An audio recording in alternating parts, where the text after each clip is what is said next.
is it worth it? I, as a commander, ask myself that question many times, and I really, really struggle with it. So undoubtedly to the families of the dead and wounded, and of those still serving in Afghanistan. Is it worth the price? Welcome to Four Corners. The war in Afghanistan has now gone longer than World Wars I and II combined, and will be far longer than Vietnam by the final troop withdrawals in 2014. Australia went in to support the US in the wake of September 11, but like America itself, is now looking for a respectable way out, with Afghanistan's security forces inheriting sole combat responsibility in less than 3 years. The latest Taliban attacks in Kabul overnight once again underscore just how tough that task is going to be.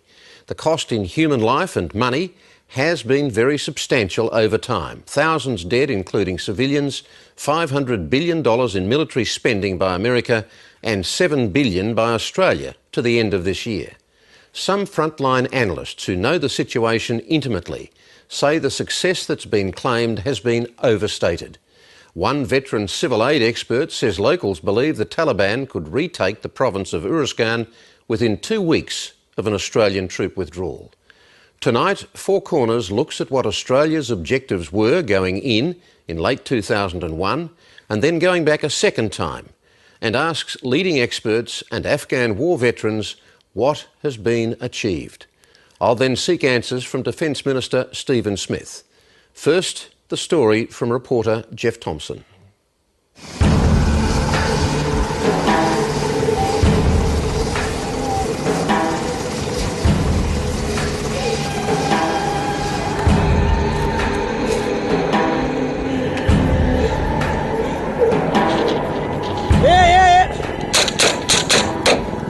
We've got one pinned in this fucking room.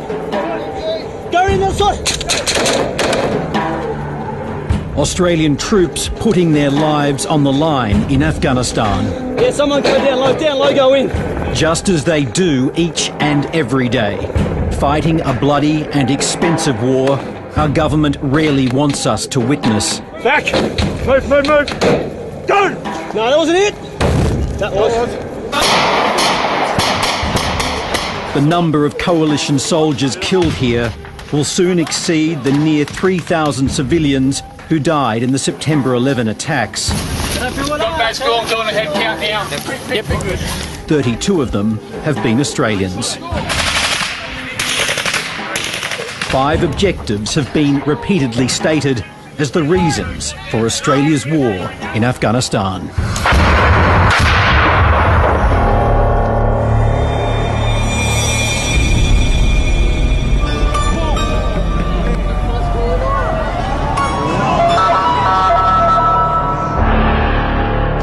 Objective 1. Honour the ANZUS Defence Treaty with the United States. On September 11, 2001, then Prime Minister John Howard was in Washington. His response to the terrorist attacks was as immediate as it was visceral. We will stand by them, we will help them, we will support actions they take to properly retaliate in relation to these acts of bastardry. I certainly don't have any regrets about Australian involvement, the instantaneous commitment to stand beside the Americans, and I believe very strongly that if we hadn't have gone into Afghanistan, then there could well have been multiple further attacks.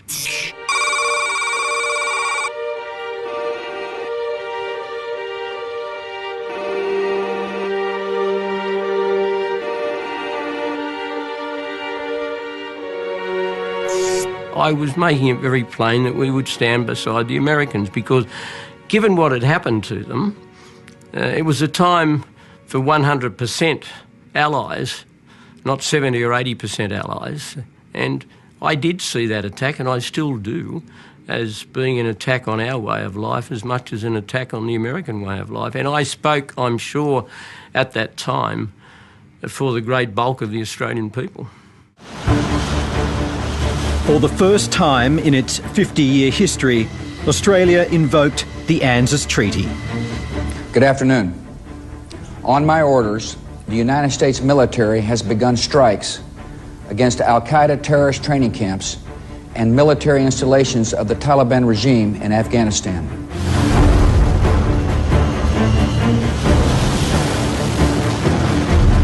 Australia, Germany, and France have pledged forces as the operation unfolds.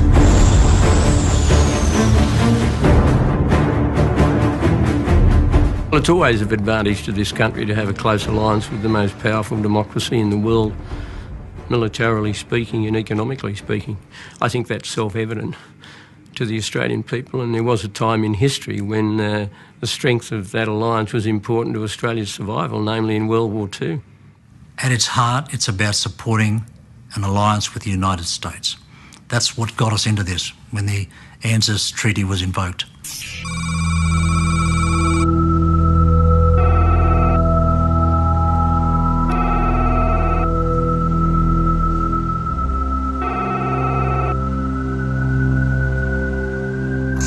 Is it worth it?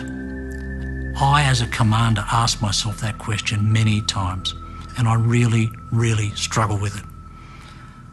The only way I can see through this so that I can sleep at night is to differentiate, to say it's not worth it for the lives that you lose. You could never look at any soldier, sailor or airman and say your life's forfeit for some political purpose. That's just unacceptable.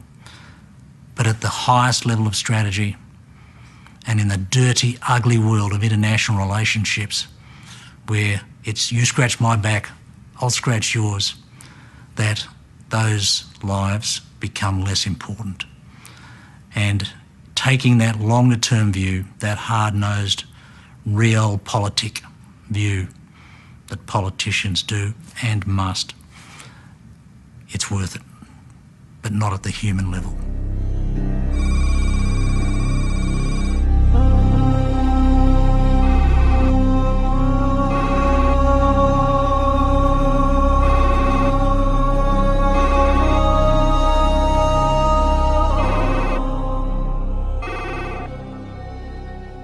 At some point you reach a level where you say, enough's enough, and it's time for us to focus on providing legitimate support to the alliance, but in ways that don't expose young Australians to potentially being the last person to die in a war that we're leaving anyway.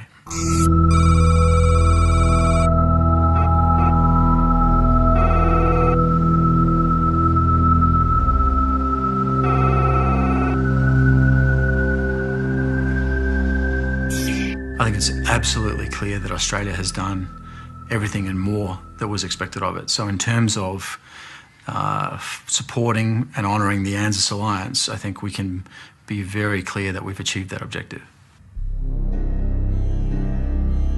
Objective 2. Deny al-Qaeda a safe haven in Afghanistan.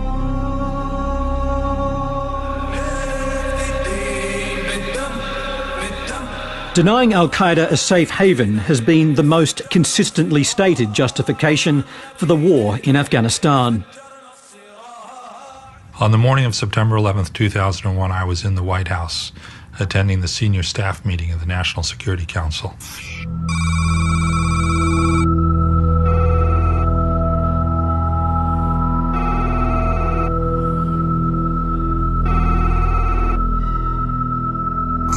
Within minutes, we knew this was al-Qaeda and we knew we would have to do something about Afghanistan, but there was literally no war plan for going into Afghanistan. What we had was a CIA plan to send in a small number of CIA operatives with $7 million in walking around money to try to bribe Taliban commanders over to our side, and a concept of operations. We would provide air power, and the Northern Alliance would provide the manpower on the ground to topple the Taliban. It turned out to be a very simple plan and one that worked remarkably quickly, perhaps almost too easily for what came afterwards.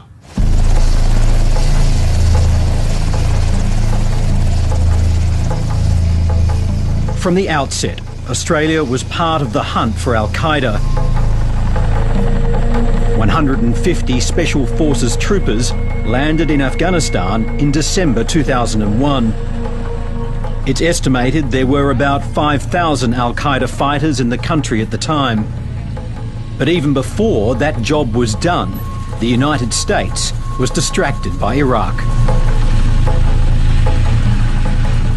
People in the field in Afghanistan in late December or mid to late December 2001 were already losing support from Central Command headquarters and losing the attention and planning support and air power that they needed to close the door on Osama bin Laden, because the planners had been directed to start focusing on Iraq. I was aware that America had the possibility of a military operation in Iraq in mind, although it would be wrong to say that any final decision had been taken at the end of 2001. Osama bin Laden escaped to Pakistan, and since 2002 it has remained the main base of al-Qaeda's operations in the region. The only way we can go after them in Pakistan is from bases in Afghanistan. The SEAL team that killed Osama bin Laden flew out of a helicopter base in Afghanistan. Had it tried to accomplish that mission from an aircraft carrier in the Indian Ocean, you can be sure it would have failed. It's just too far. The drones that put unrelenting pressure on al-Qaeda every day in Pakistan all fly out of Afghanistan. Without bases in Afghanistan, we'd be able to put no pressure on al-Qaeda in Pakistan. And I think we saw very dramatically on May 1st last year that Pakistan is in a very ambiguous relationship, even with the highest leaders of al-Qaeda, like Osama bin Laden, who wasn't hiding in a cave in the mountains. He was hiding in the front yard of the Pakistani army. Nobody can guarantee whether or not al-Qaeda can come back.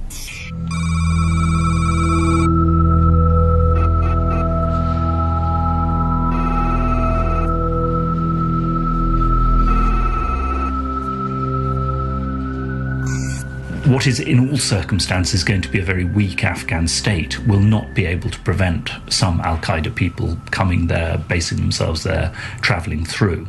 But what I think can be prevented, certainly in the context of a peace deal with the Taliban, if that is achieved, is to prevent al-Qaeda setting up the kind of bases and training camps that it had before 9/11 in Afghanistan. Objective 3. Topple the Taliban regime.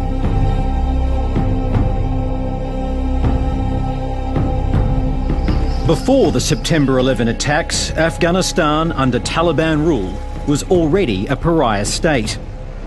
When the Pakistan-backed movement took power in 1996, it imposed a strict regime of Sharia law and killed thousands of civilians.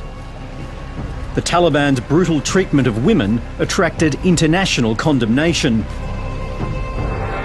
But it was their refusal to unconditionally surrender Osama bin Laden and other al-Qaeda leaders which led to war with the United States and allies like Australia.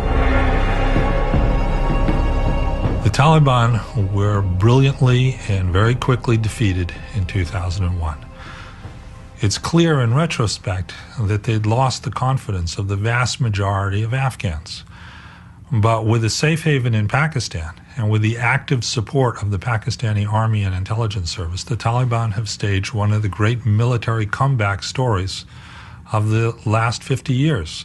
They came back again in 2003, and with support, they increased their activity in 2005.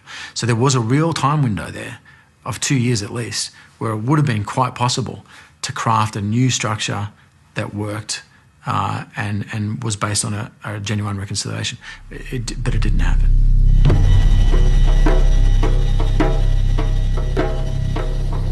By 2002, so confident was the coalition that the job of defeating the Taliban was done, that Australia withdrew virtually all combat troops from Afghanistan, only to send them back in 2005.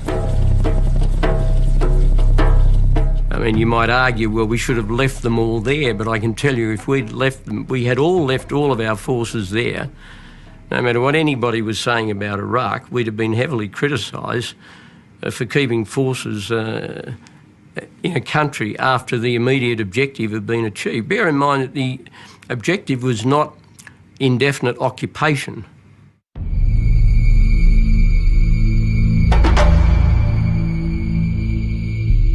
A resurgent Taliban reached the peak of its success in 2009, when it threatened 80% of Afghanistan.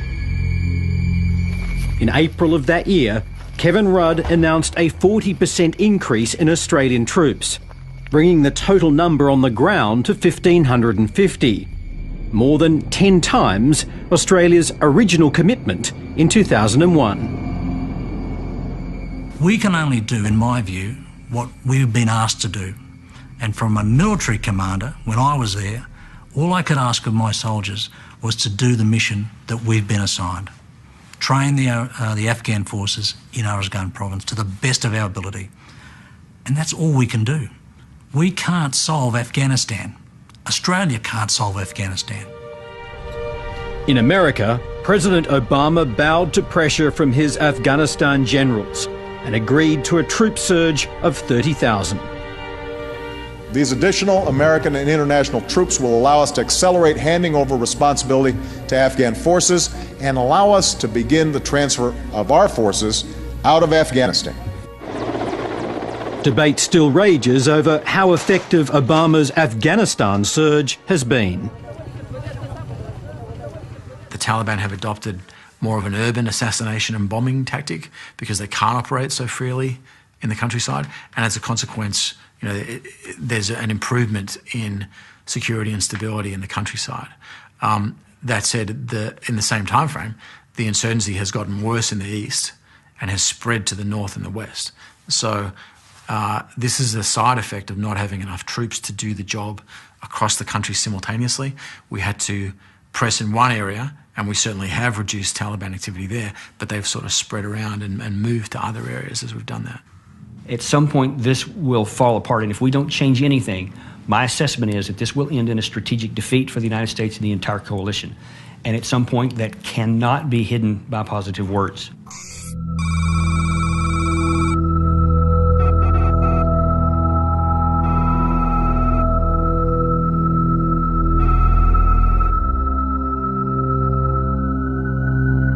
If all of your actual evidence shows that when you leave somewhere, the Taliban immediately comes back in, then what possible rationale could you place to say, but this time when we leave 23,000 in the next 6 months, well, that's going to work, that's going to stay. Or then, the remainder of the 68,000 by the end of 2014, ostensibly, and all the rest of the NATO forces. Upon what do you have to base that that's going to succeed and they're going to stand when they haven't everywhere else? Where are we still there? The problem was that the United States then went on, after 2001, to develop this idea of essentially eliminating the Taliban altogether, excluding the Taliban from Afghanistan. As has become very apparent, that cannot be done. Objective 4. Help the Afghan people through development, education and democracy.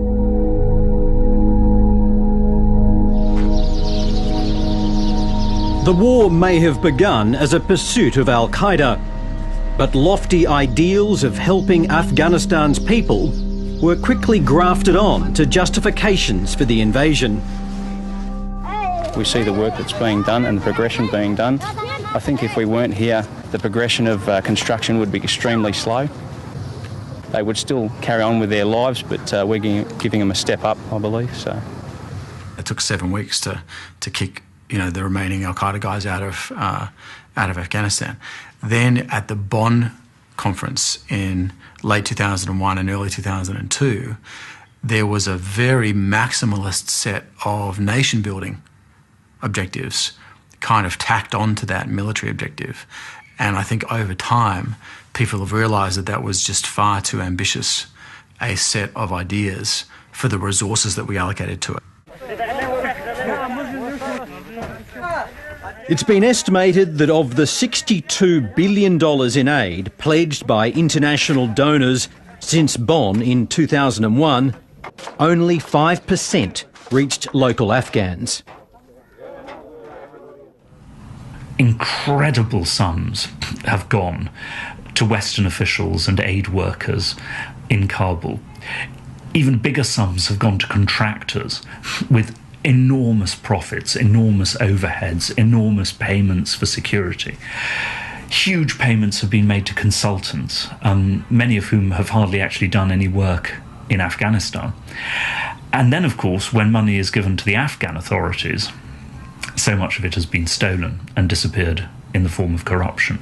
Do you know Afghans call international assistance aeroplane aid? I don't know if you've ever heard that term. They say it flies from the West, touches down in Afghanistan and flies right back to the West. I think it's very true that a lot of the money that's been allocated has been wasted or has actually had a negative effect, because it's created money that's either gone to the enemy or gone to corrupt warlords or corrupt officials who've then used it to oppress or abuse the ordinary population, and it's created instability. The opportunities now available to women and girls have certainly improved, particularly in major cities like Kabul. Only 5,000 girls were in school in 2001. Now 2.7 million are being educated across Afghanistan.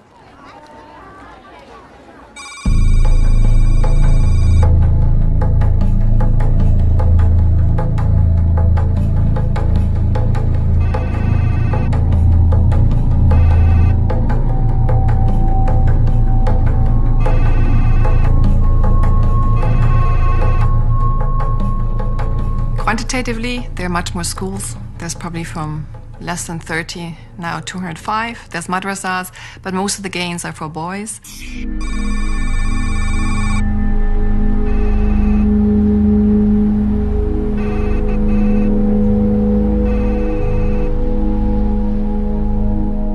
So, I mean, you could say they're making some progress in education, but you unfortunately still have a fairly conservative society. And so why things for women have changed, there's a big, big difference between urban and rural centres. Some infrastructure in Afghanistan, like new roads, might be irreversible. But progress in areas such as women's rights and democracy may not survive the departure of most international forces in 2014. There's no doubt that there have been some things succeeded. We've built who knows how many schools. Women have, they're serving in parliament. They have rights here and there. There's roads built. There has been some infrastructure done, and beyond question, there's some areas, especially in the southern part of the country, where it's more secure now than it was. No question about that. Those are all true statements, but they also almost none of them matter. Virtually everywhere that we have picked our boots up, and this is open source, this is not classified information, you can read this online, the Taliban immediately comes back in to take over. It's not like we've failed to achieve this worthy objective of democracy. We actually sold the Afghans down the river in a sense, because we've put in place this very centralised, very controlling government that has no plans to listen to what they want. And I think that's a really significant problem in Afghanistan. It's not like a minor issue that we got to fix. It's the heart of the problem. I mean, I want to see democracy everywhere, but I'm not starry-eyed enough to think you're going to have it flourishing in Afghanistan in 10 years' time. We were never into that. We were always into retaliating and denying the capacity for al-Qaeda to come again, and we were successful in that, very successful. But the ongoing conflict has meant that very far from being helped, a growing number of ordinary Afghans are paying the ultimate price. Last year, the number of civilian deaths went up for the 5th year in a row. More Afghan civilians were killed last year alone than the number of people who lost their lives in 2001's September 11 attacks. The UN estimates the Taliban were responsible for 77% of those deaths. The population is the soft target for the Taliban, and throughout history, insurgents have always preferred to target members of their own community that collaborate with the outsider rather than target the outsider directly. And that's still the pattern in Afghanistan.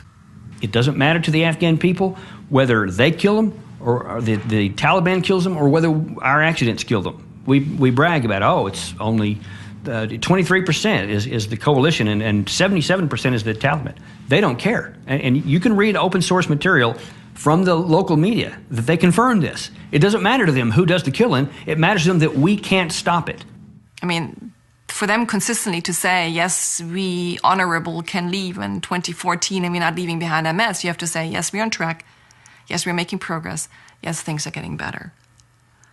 And sometimes you think they're taking crazy pills, or you kind of want to smoke what they're smoking, you know. But sometimes I would like to get a general and sit to him and say, do you really believe that? Or is it something you have to say because you have now those years left and you want to get you guys out? Objective 5. Train Afghanistan's army and police to secure their country.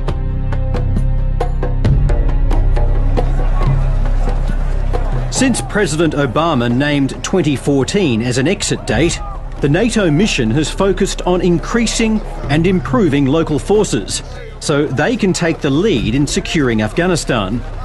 The stated goal is to leave behind 195,000 competent Afghan soldiers and 157,000 police. But the challenges are formidable. Afghanistan's army is plagued by corruption, desertion, illiteracy and drug use. The reputation of the police is worse. I think we've made massive progress, but I think we still have a huge way to go. And it's certainly not a done deal that we're going to get to where we need to be by the end of 2014. I'm quite sceptical about that. The goal for us is to train a single brigade.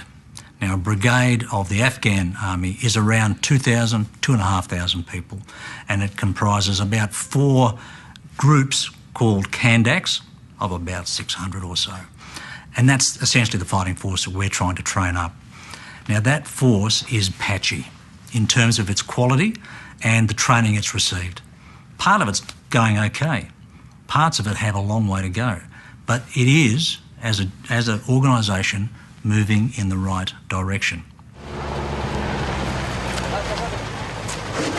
There has been progress, but as late as last October, no Afghan police units and only 1 army battalion were judged by the US Defence Department to be effective without international support.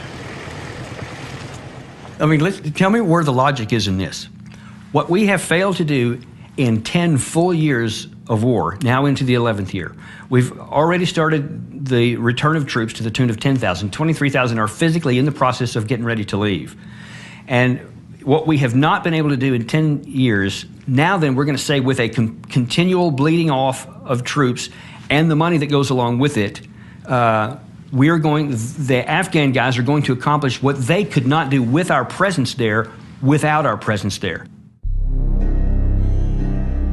Australian Special Forces in Uruzgan have been criticised for working not with government security forces, but the private militia of a local strongman and now police chief, Matiullah Khan. Sometimes the people we deal with are not attractive people. Sometimes they've got to where they are by getting blood on their hands. It would be impossible to find someone in Afghanistan, I would judge, who hasn't got some blood on their hands somewhere if they're in a position of power. We just have to accept that. It's ugly, it's unattractive, it's un-Australian, but that's the way it is. So we need to work with it. You can't say we're pro-government, we're pro-governance, and then you work with groups like that. Suzanne Schmeidel was recently contracted by AusAid to assess local perceptions of Australia's efforts in Uruzgan. She is not optimistic about the province's chances after 2014. A local colleague of mine, when I discussed with him about whether Matiullah would be able to hold, he said that he'd think that the Taliban might be able to retake Uruzgan in 2 weeks after the Australians withdraw. all the evidence suggests that the Afghan security forces will not be strong enough to defeat or contain the Taliban after 2014, the way things are going. There have been so many cases in recent months, both of attacks by Afghan soldiers on Western forces, but also so many cases of rape, extortion, kidnapping, murder by the Afghan police. That isn't to say that the Afghan state will collapse completely, but in my view, without massive Western support, this army will not be capable of holding most of the Pashtun areas against Taliban attack. Australian troops have been attacked by the Afghan forces they are training 3 times now. Incidents known in the military as green-on-blue attacks. There have been about 30 such incidents across the coalition since 2007, resulting in 80 deaths. 75% of them have happened since President Obama announced an exit strategy. The people have thought, well, the international community's leaving, I've got to show that I'm not a collaborator, and the way that I do that is I turn on the international community now to demonstrate that anti-coalition credential while there's still time. And I think that not only explains green on blue, it also explains some of the behaviour we've seen from very senior Afghan leaders, including President Karzai. Hamid Karzai, who is due to step down as president in 2014, has repeatedly flagged his interest in talks with the Taliban he now calls his brothers. 10 years ago, the Taliban were regarded as an enemy barely worth talking to. Now negotiating with them may be the only plausible path to peace. There can be no political solution to this war unless it's an Afghan political solution. We can't have a peace agreement between Brussels and Kandahar. We need to have a peace agreement between Kabul and Kandahar. The very fact that now the Taliban is thinking about talks is a very encouraging one. But they will only be willing to think about talks as long as they believe that we're not going to just simply walk away 100% from Afghanistan, either in 2012 or in 2014. But the Taliban says there can be no settlement unless international forces leave. If the United States is determined to keep military bases and special forces in Afghanistan for a long period after 2014, then yes, that will make a settlement with the Taliban impossible. The Taliban have stated repeatedly that they cannot possibly agree to that. And so, a war soon to become Australia's longest continues with no imminent victory or political solution in sight. We are doing all we can do in the military side, and we're actually doing a pretty good job. But to what end? Where are we heading? And I don't see the political solution that needs to be in place to now allow us to leave in 2014. So that to my mind is the real problem, and it's much bigger and harder to deal with, actually, than the military stuff. To be frank, it's a bit heartbreaking. It has been a bit heartbreaking for me and some of my colleagues and friends to see how potentially a very, very good opportunity and chance in Afghanistan was squandered. If you're just tossing away life, whether Afghan life or American life or Australian life, if there's not some benefit to the coalition, to the country, to the people of Afghanistan, then you've got to ask, why are we doing this? Why are we still doing this? A question that gets harder to answer for public consumption as the years roll by, but still confronts Defence Minister Stephen Smith, who's just come back from Afghanistan and joins me now. Stephen Smith, it seems to me that it's not just a case of why are we still there, but when the coalition has gone, what will it leave behind that will justify the cost? Well, we're still there because it's in our national interest, it's in our national security interest to stay and finish the job. And the job won't finish at the end of 2014, which is why for the last 12 months or more, Australia has been arguing and saying to its international partners that we need to focus on the post-2014 international community contribution. And that's now seeing a couple of very important issues crystallising for the Chicago NATO Leaders Summit, which the Prime Minister will attend. Firstly, resourcing the Afghan National Security Forces after 2014, and secondly, what international community support will there continue to be to give support not just to the security forces but also to the Afghan institutions. The American drawdown of troops is on the way. We've seen again overnight from Kabul, the presence of the Taliban is still very much there. You heard Colonel Davis say, if with all the might of the coalition forces combined with the Afghan military has not been able to stop the killing, has not been able to rid Afghanistan of the insurgency, why is that suddenly going to be possible with Afghan forces alone after 2014, no matter how much money you pump in from the outside on top of the billions and billions that's already been spent? Well, Colonel Davis's analysis is not one that I share. It's not one shared by his military seniors, nor is it shared by effectively everyone I spoke to in Afghanistan, in Kandahar, in Tarankot and in Kabul last week. But that doesn't surprise me, because for any of the senior military or governments to acknowledge any right in what he says is to acknowledge failure. Well, I'm not saying that we've got rose-coloured glasses on or that we are starry-eyed about this. It's difficult, it's dangerous. Risks continue, very high risk, whether it's safe havens in Pakistan, whether it's issues about corruption or drugs or governance so far as Afghan governance and institutions are concerned. But the overnight events in Kabul really show, in my view, a number of things. Firstly, the entire response was handled by Afghan National Security Forces themselves. They weren't handled by International Security Assistance Force competence. They were handled by the Afghans themselves, and handled, on the advice I have, pretty well. Secondly, we've seen, and I've been saying this for more than 12 months, we will continue to see the Taliban and other associated groups resorting to greater reliance upon the roadside bombs, the IEDs, but even more so, greater reliance upon the high-profile, propaganda-motivated attacks, including suicide bombings using children. We've seen more of that. That's because they haven't been able to make up the ground that they've lost in the field, and that's been the case really for the last 18 months.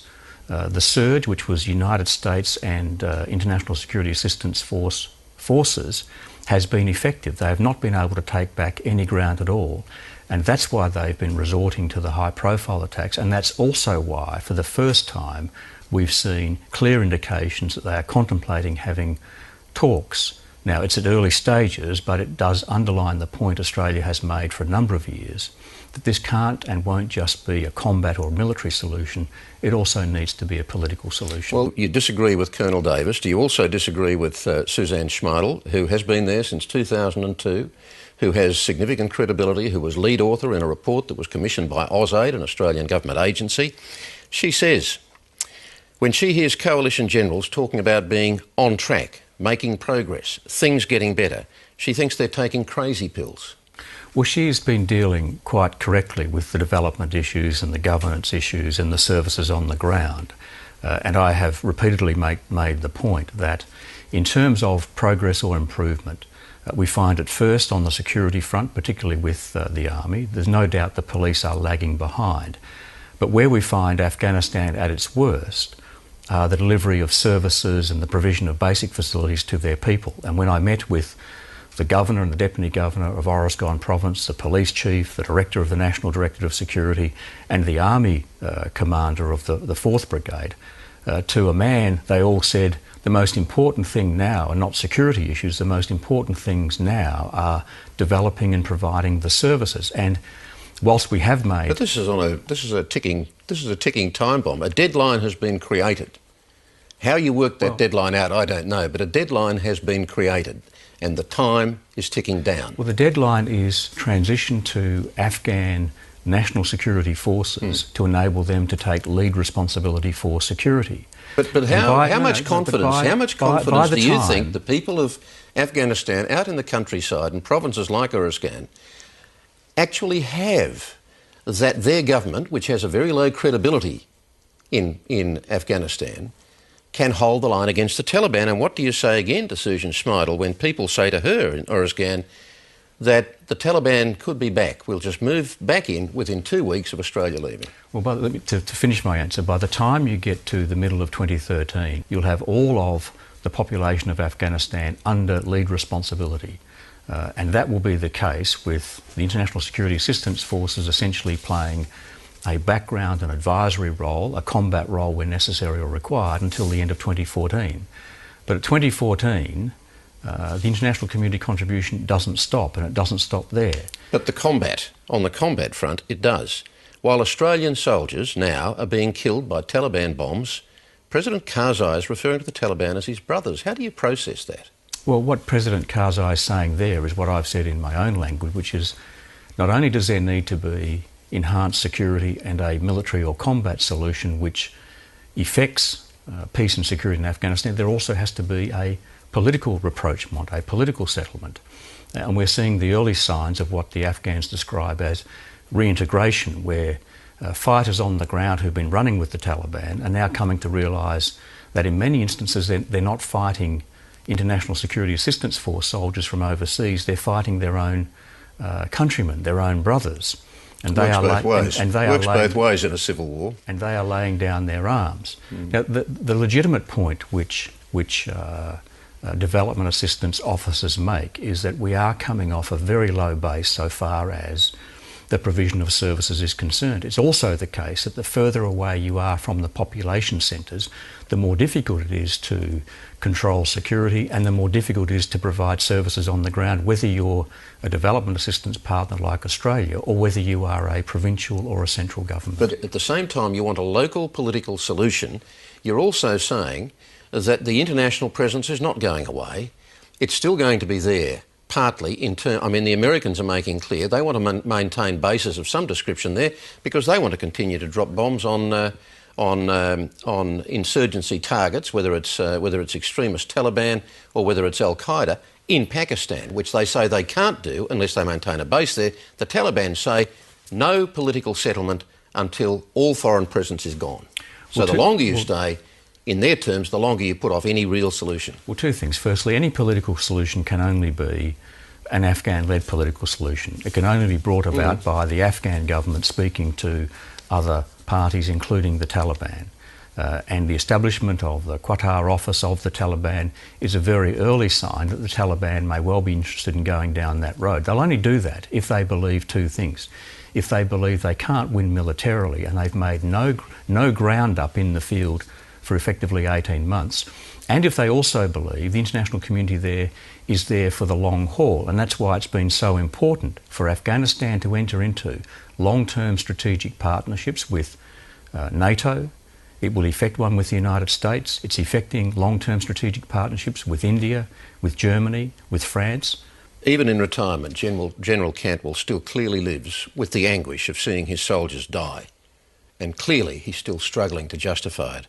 Do you struggle to justify continuing to put Australian lives on the line for what so many see, including frontline experts, as a dubious outcome? Well, every time, Kerry, there's a fatality, it sends a shockwave through ministers, it sends a shockwave through chiefs of services and chiefs of defence forces, it sends a shockwave through the service itself. But look, I don't want to be, and I'm not being a cynic on this, but we've seen spin related to war in a big way, really, since Vietnam.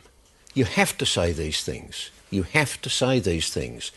But do you really struggle for what I've said, according to many experts, is a dubious outcome? That's my emphasis, dubious outcome. I am absolutely of the view that we are there and continue to be there in our national security interests, that we can't allow Afghanistan to again become a breeding ground for international terrorism. As we speak, Umar Patek is being tried in Indonesia. He was the bloke who built the Bali bomb. He was trained in Afghanistan. We can't allow this to occur again because Australian citizens will be at risk. But Pakistan is the new breeding ground. What are you going to do, invade Pakistan eventually? Well, Pakistan is one of the very significant issues and problems that we have. You can do one of two things with Pakistan. You can continue to engage, as we do strongly, as the United States continues to do, despite while dropping bombs from drones, or ignore it. Pakistan is a significant and complex nation, and it can't be ignored, and we engage with Pakistan as effectively as we can. But, Kerry, when I speak to my defence ministerial colleagues, they suffer the same array and range of emotions that I do in the face of fatalities. When I ring my US counterpart, my New Zealand counterpart, my UK counterpart, in the face of fatalities on their side, they all suffer the same emotions. But in the end, governments make decisions to protect and defend the national security interests of their nation. And we very strongly believe that when we went in there, it was the right thing to do.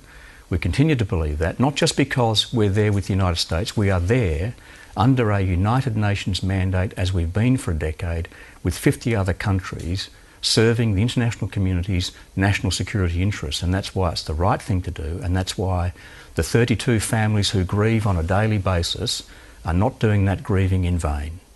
Stephen Smith, thanks for talking with us. Thanks, Kerry. Thanks very much. And that's the program for this week. Join us again next Monday, but until then, good night.